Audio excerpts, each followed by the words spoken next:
I think stopping to do things and being quite relentless on that prioritisation is so important for any businesses. Sometimes we spent a fair bit of money and we got it wrong, but you're much better to pivot at that point or put something on ice to move us forward. I think it's important that the tech is there to serve and support the business. I think it's then important to empower your team to become a lot more data literate.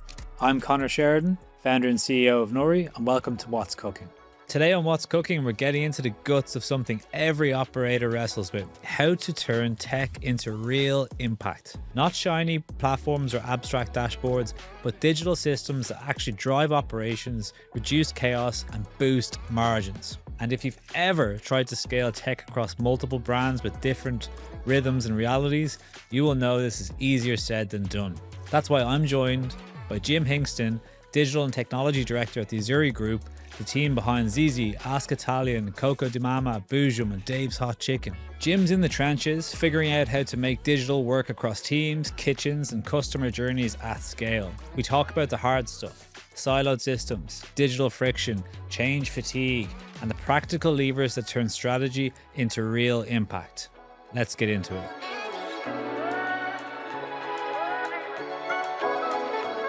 Jim, welcome to What's Cooking. It's amazing to have you on. Thanks so much for making the time. I know the weather's not the best outside, so I appreciate you making the trip. No, thanks for having me. Great to be here. Yeah, look, really excited. Obviously, we've known each other for a few months now as well, so been exciting to see all the different initiatives and things you're doing in Azzurri. But your background stems quite a few different verticals and industries.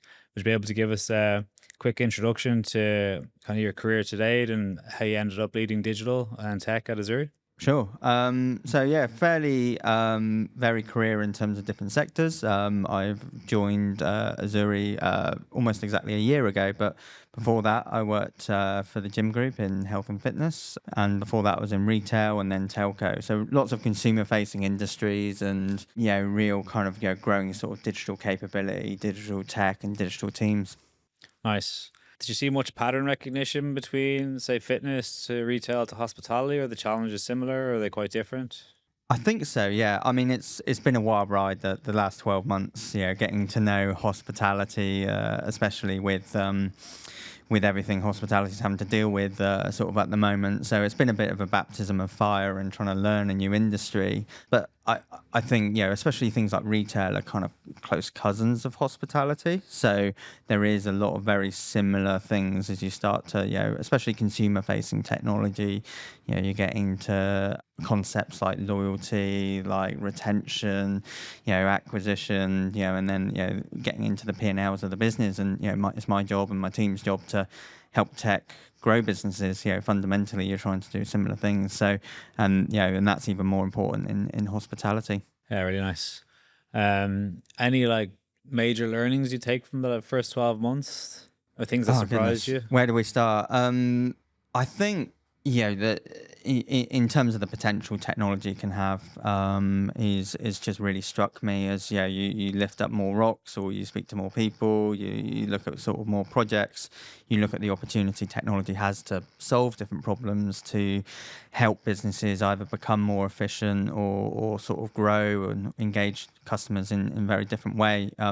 I probably underestimated how much technology is just so prevalent right across our businesses and fundamental to some of our operations.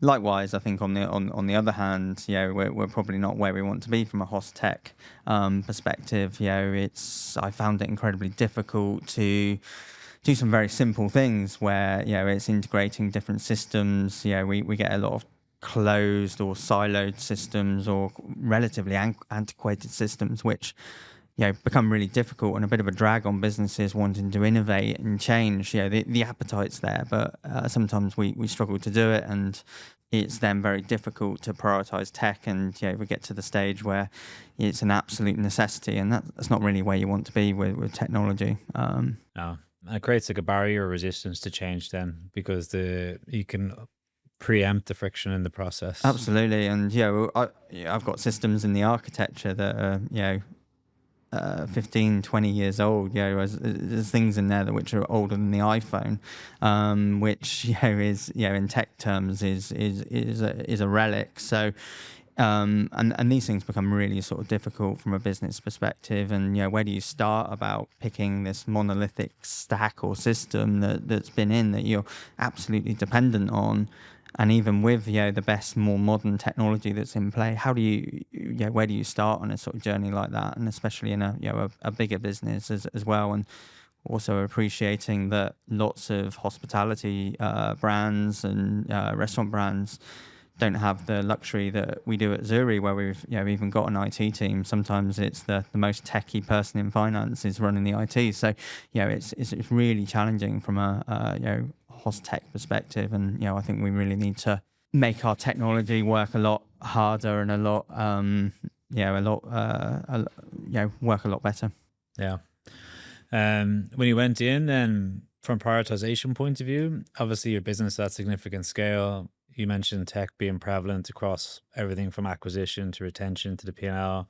How did you decide what was like the order of sequencing or prio that you wanted to work through? Yeah, I think there was a couple of ways to look at that. First of all, it was just listening. It was listening to people across the business. There's a hugely talented team in all the brands, and they really know the brands, and people are passionate about them. And just hearing about some of the challenges or what was really important. So just taking the time to do that, and not jump to conclusions or put a roadmap in on day 3 in the company. There was a lot to sort of unpick in that place.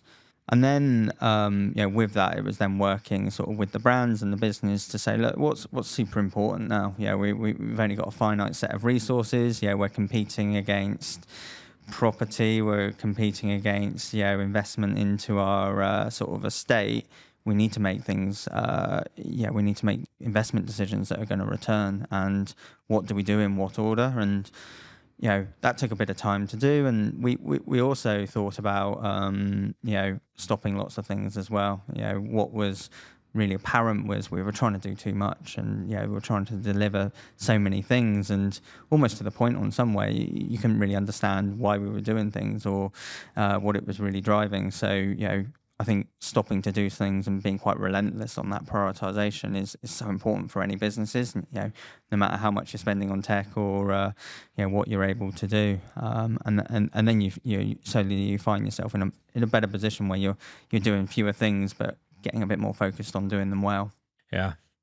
One of our head of product, Raf, who I think you've met, has a phrase: fewer, better things, as a mindset of like if you have extreme focus, you'll go far. Whereas if everyone's really ambitious and energetic and wants to do lots of projects, and when you do that, you tend to get a couple of projects a little bit of the way versus something the whole way end to end, right? Yeah, and to build on that, it's really easy to focus on the shiny stuff. In terms of what's the big shiny thing that we think we should be doing, rather than what you should rather than what you must be doing, and what's really important. So breaking those things down is often quite important. Asking a lot of why. Is this are we doing the right thing in the right order?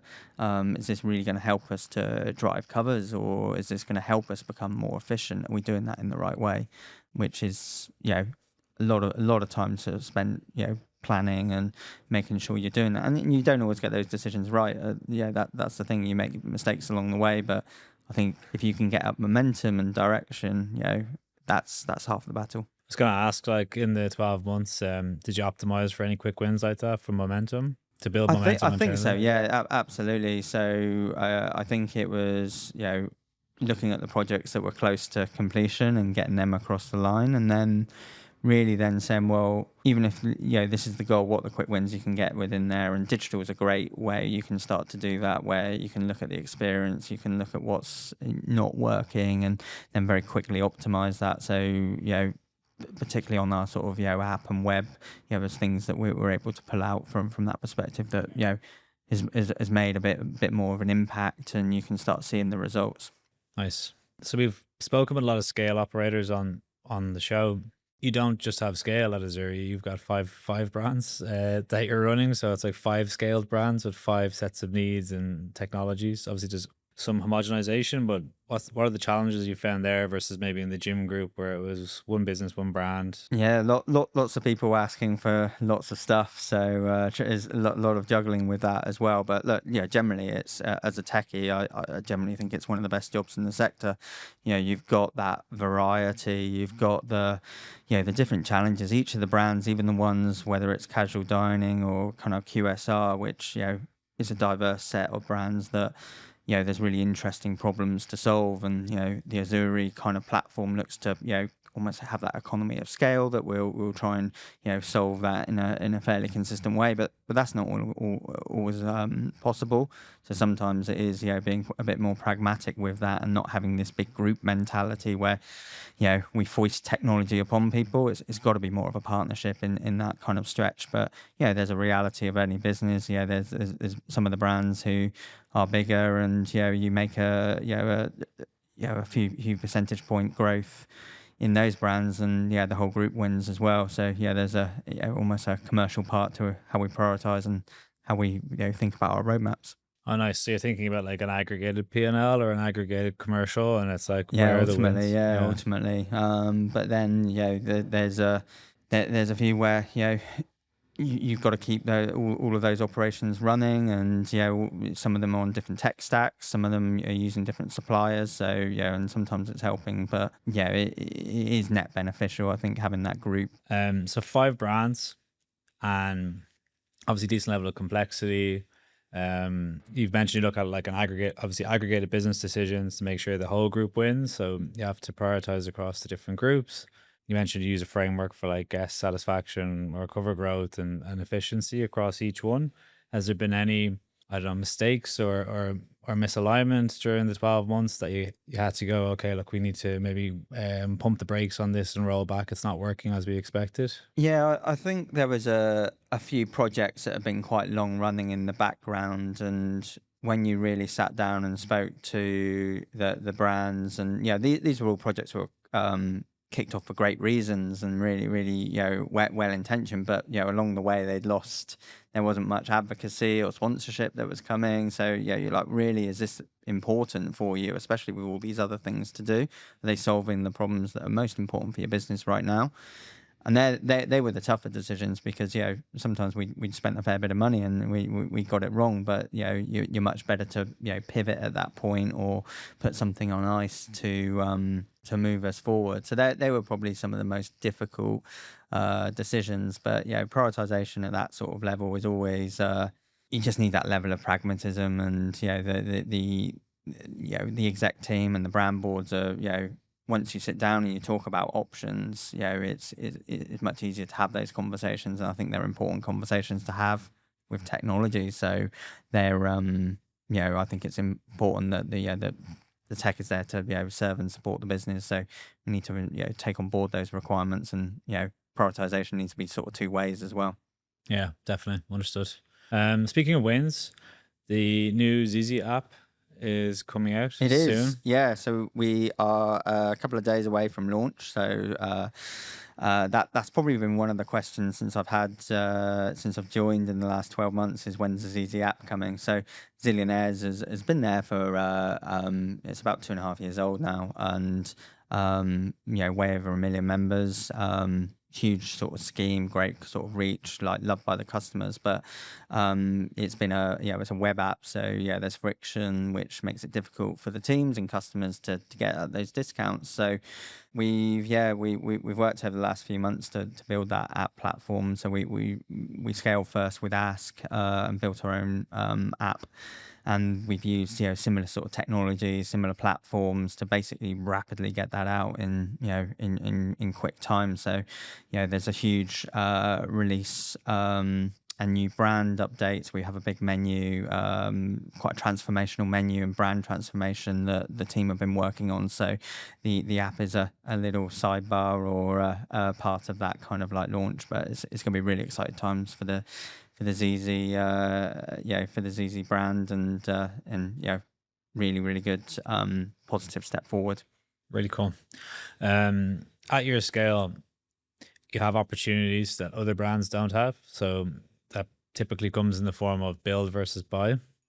Obviously, the larger the business, you can look introspectively. You have an engineering team, an IT team. You can decide maybe we want to build this ourselves, or we might want to partner with a third party vendor. How do you make that decision, and how do you think about that?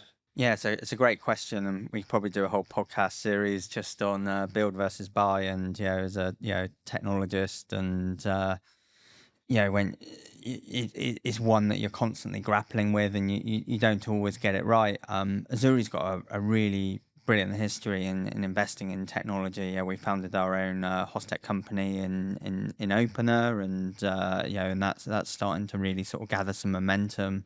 Likewise, we have a whole suite and portfolio of different apps that are really helping us to almost differentiate our business and our brand. And we're not beholden to roadmaps and different suppliers, and some of the complexities that come with dealing with that. So that's super positive, but there are hidden overheads with it. Once you've built, it's not just building them, you've got to maintain them, you've got to run them, you've got to in some cases innovate them, and they're products on their own right. So it's helpful when you can deploy them into multiple brands, because you start to get that kind of scale. But there's probably not many brands who are in hospitality who are able to even think about doing that. And then how do you make that decision? And I think as soon as you sit there and you make your tech strategy comes to either buy versus build, you're doing tech wrong. I think it's got to be what's the best solution. Like, these decisions are always so contextual to that problem you're trying to solve, where you're at as a business, your appetite for long-term sort of investment, what you're able to do with it. And likewise, there's some absolute brilliant suppliers and brilliant vendors. We've got a load that we work with where we would never dream of building some of these things ourselves, because their expertise is so much deeper than ours. They're going to build better products. They're going to be able to support things, every working hour that we've got that you simply couldn't do in an internal IT team. So it's a real pragmatic decision. I think you need to decide on, and when you're making that sort of investment choice. What I'm always quite keen at a principle level, though, I break my own rules on this, is anything that's really close to the customer or helps you differentiate as a brand. They're the things you want to own. Those are the things you want to sort of build yourself and have a lot more flexibility and control. Because you can generally, when you've built your own things, you can get you're faster to market. It's easier. You haven't got to sort of brief an agency or another supplier or wait months and months on the roadmap. And those are the things that help your business to stand out. It helps you to engage your your customers in a different way. But then there's there's things in the back of house, which things like payments, or how you run your ERP or workforce, or inventory, where you want better expertise to come in and help you do that. We'd never dream of building our own inventory management or some of these systems. That's where you need the expertise. That's where you need the deep knowledge and people who have much bigger R&D budgets, and helping you to move forward. So it's kind of getting that cocktail right, I think, is the way I'd look at it. It's really interesting. So it's almost like the brands have like your own unique SOPs and value props to guests and experiences you want to deliver, and it's probably hard out of the box to hit all of those notes. So if you have customization, you can iterate more quickly to go, we know more uniquely what our guests want. And and stand out, because there's some brilliant white label solutions out there where and some really good fast to market. Let's take apps, for instance, where you can white label an app and get that out as well. But the trouble is, there's very few suppliers in hospitality who are actually running those. And the apps look good and the propositions are great, but your app looks very similar to everyone else. Experience feels very similar as well. And if you're wanting to stand out, or you're wanting to use digital to enhance your overall proposition and the food you're serving and the experience you get in a restaurant, it's very difficult to do that. And I think by building your own kind of solutions and really bespoking it to the brand, and and what's going to work for your specific customers, is incredibly powerful if you've got the luxury of being able to do that. And you led the Gym Group's app, customer facing app. What kind of learnings did you get from building that out that you can hopefully apply here? Yeah, I think there's a lot around personalization, and that's been around for yonks, and it's a bit of a buzzword on there. But what we're really looking for, I think, with personalization is that that contextual and relevant experience. In terms of providing what people want to find, and information that's relevant. It's not a blanket bombing CRM campaign, or even a slightly amending some of the creative for a different segment.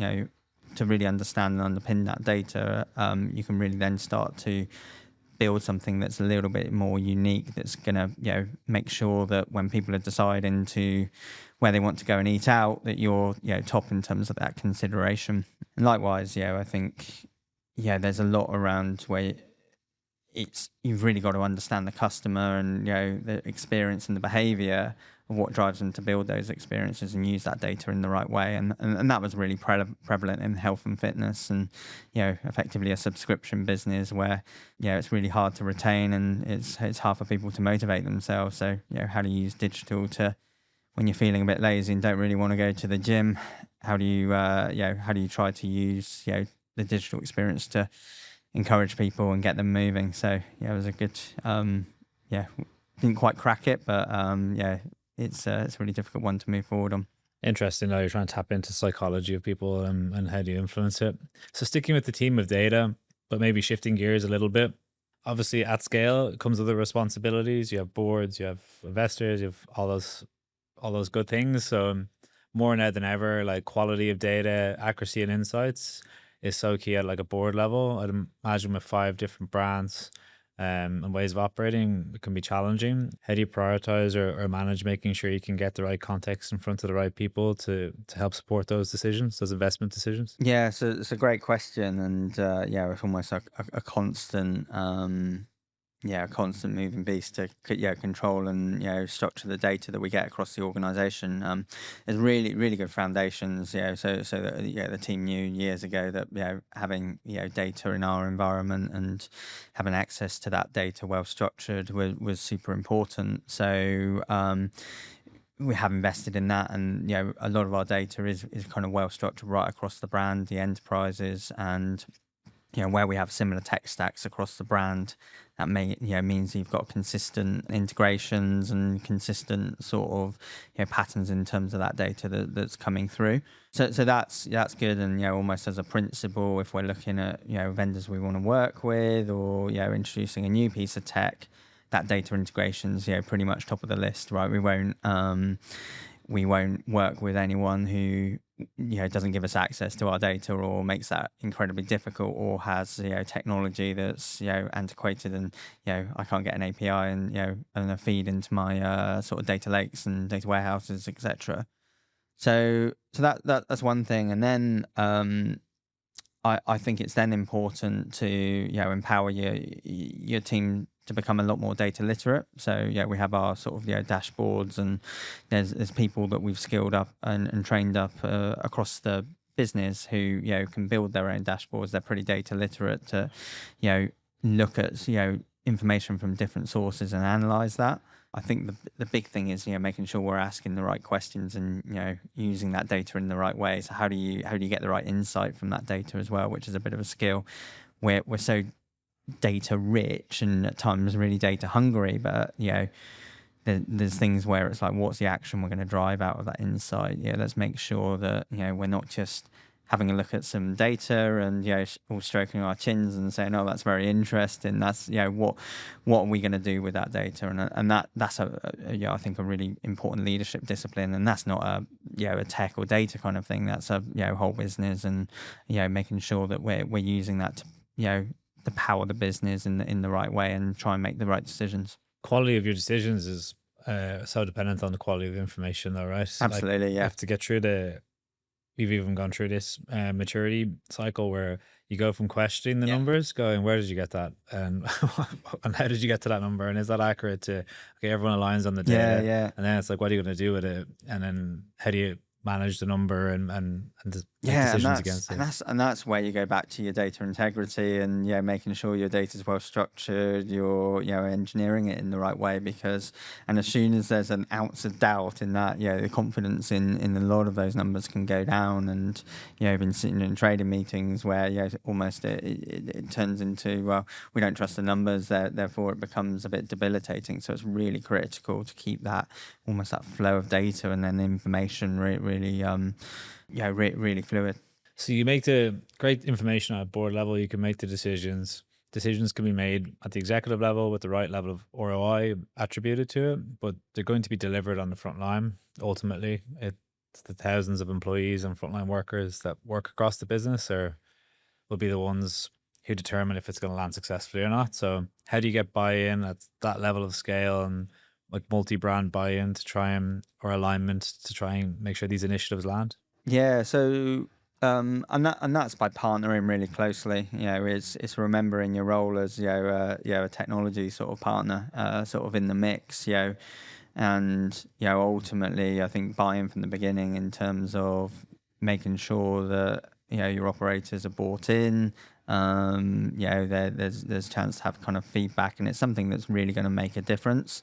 Technology barely works, or a system will barely work if it's foisted upon, or there's this group ivory tower drop. You will use this system. It's got to be a little bit more of a partnership. And I think Azzurri's got a really good track record of trialing technology at times and really getting the operations on board. We've got some really experienced operators who really get it. They really get the impact of business change or getting it wrong, and really helping to guide in terms of this is what's going to land, or even when you do need to sort of get something across the line, we'll know how to do it and how to inspire the ops to pick it up, or help you get to a better solution.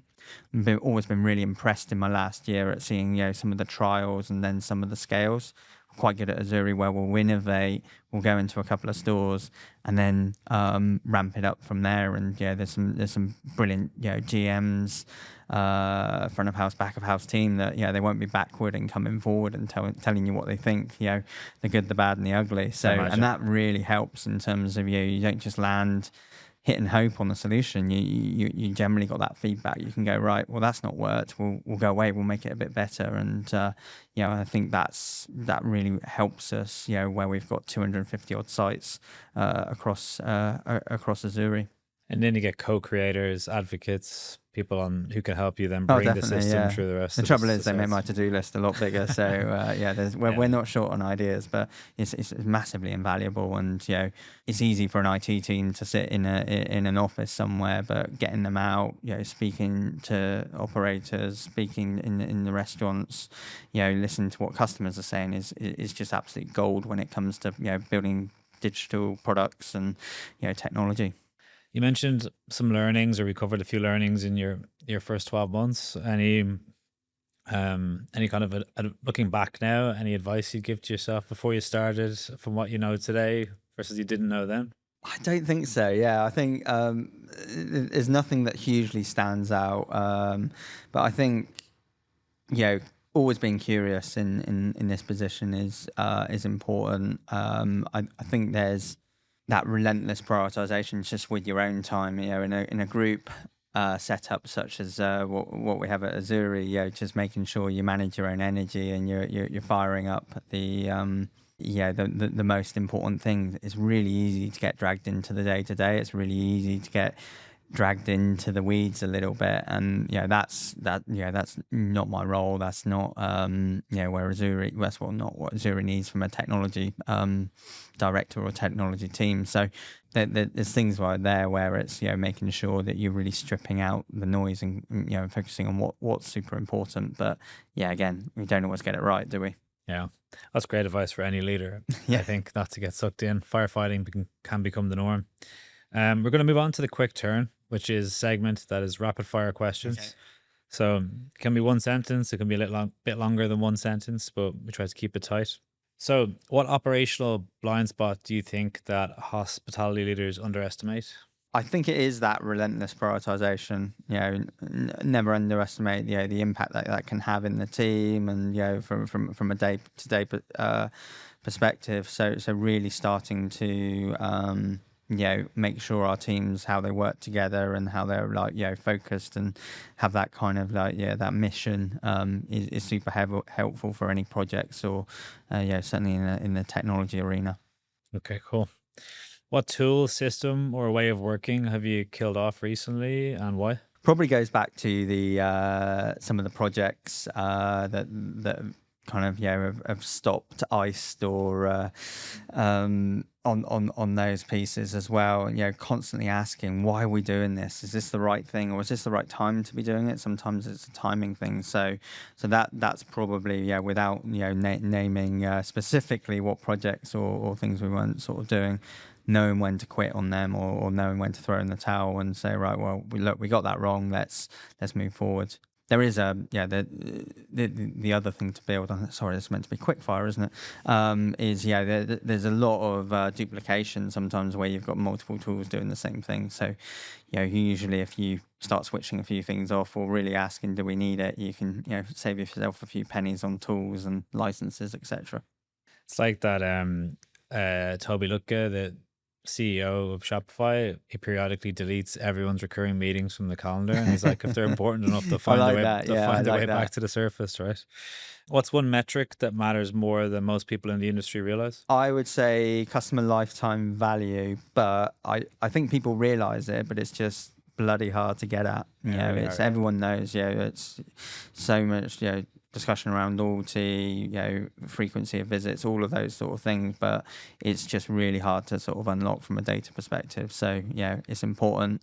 Do people realize it? I think they do, but it's just hard to get.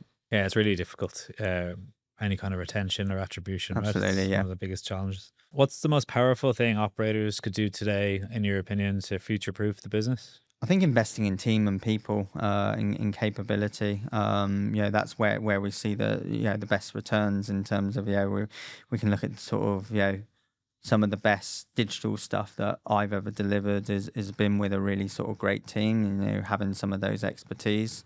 I've never regretted investing in people, and you don't always get it right, but that is a massively underutilized sort of resource, and that can be the difference in technology between you winning and losing. Really nice. And then last one, what's one brand that you look at that you admire for how they run their business? It doesn't need to be hospitality, but that you might benchmark against. Goodness, yeah, I think there's lots of brands I admire from a consumer perspective and how they built the tech, but I think what I'd say around my last sort of 12 months, and what's been quite special about hospitality is just how welcoming everyone's been, and that's from some brilliant vendors, some we work with, some we don't, and also some of our competitors and people in peers in similar positions. Lots of people have taken time to really sort of be quite open, give me a bit of a step up, and that's been I think something that's quite special in hospitality. It's really felt that, and it's made my landing and navigating around the industry, starting to understand, absolutely brilliant. So thank you to those people, and that's been probably one of the things that stood out, and really admire a lot of the work that I can see that's going on in Hostech across the industry. Yeah, here. Cheers to that. Well, Jim, look, appreciate you making Thank you the very time much. Yeah, to come appreciate on, it. and exciting stuff happening for Azzurri. Some exciting new openings happening across the brands for the rest of the year. So wish you the best of luck with that. And Thanks for having me. Appreciate it. Cheers. What an awesome episode with Jim. He has a really unique perspective on what you need to do to make digital work in hospitality. He's come from real large scale retail and fitness chains and moved into one of the UK's biggest and best brands in the Azzurri Group. Jim really honed in on what matters most: prioritization, focus, and impact. You're dealing with a business of 250 locations across 5 brands, multiple projects, multiple streams of ops, multiple P&Ls, multiple decision makers, and I could go on. But Jim had a really clear and succinct framework. Is this going to drive guest traffic and guest experience? Will this help make the P&L more efficient and more effective? And what is the ROI we're going to get? Make sure we know we can answer those questions. And then it's all about prioritization and sequencing. If you try to do too many things at once, you go nowhere. Focus on what really matters and what's the most important thing to do today and nail that. It was a really awesome episode full of nuggets. And hopefully, if you took something from Jim's story, I'd love for you to share it with a fellow operator. And if you're not already following us, now is the time. Until next time.